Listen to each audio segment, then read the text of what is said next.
exactly what's preventing customer message dropping closer to 3 range. Actually, ang customer message ito kasi super cheap already.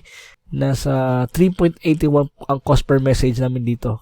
Of course, using this strategy. So, ang goal ko kasi umabot siya ng at least 1 peso.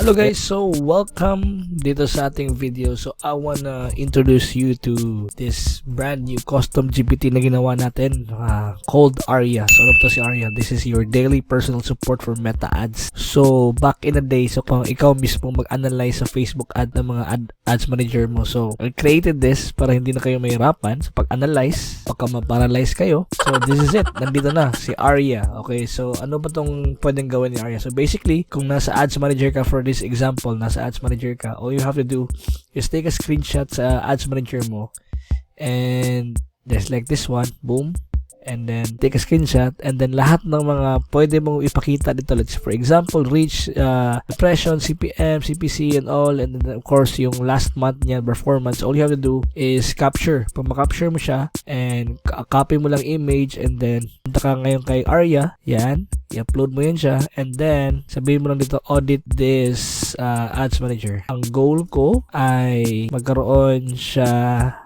cheaper na cost per message. Help me with this. For example, help me with this. So, ganun lang. Paste mo lang siya. Tapos, analyze ni ARYA. So, automatic, boss, basic screenshot. Enough ang data para makagawa ng initial audit. Hindi pa full diagnosis. Kasi wala pang ad set ad level. So, kasi pinakita ko lang dito is campaign level. So, kailangan pa niya makita yung ad set level niya. Pero may red flags na agad sa nakita ko. So, dito talaga is makita ito. Goal, cheaper cost per message. Current status, isa sa mga campaign, sobrang mahal ng CPM na walang halos CTR. So, isa sa mga dedicated. So lahat ng mga problem niyo about sa ads manager, talagang dito nyo siya tingnan.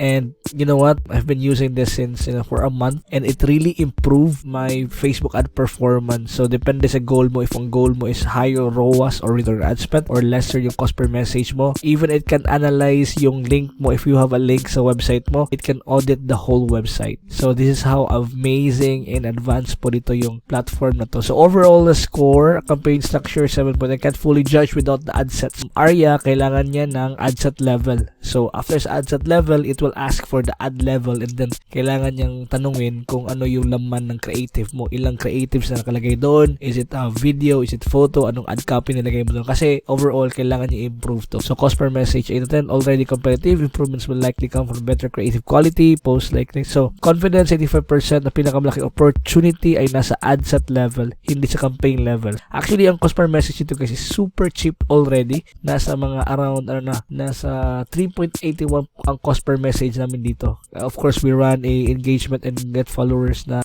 campaign, but overall it's really cheap naman din. So of course, using this strategy. So ang goal ko kasi umabot siya ng at least 1 peso.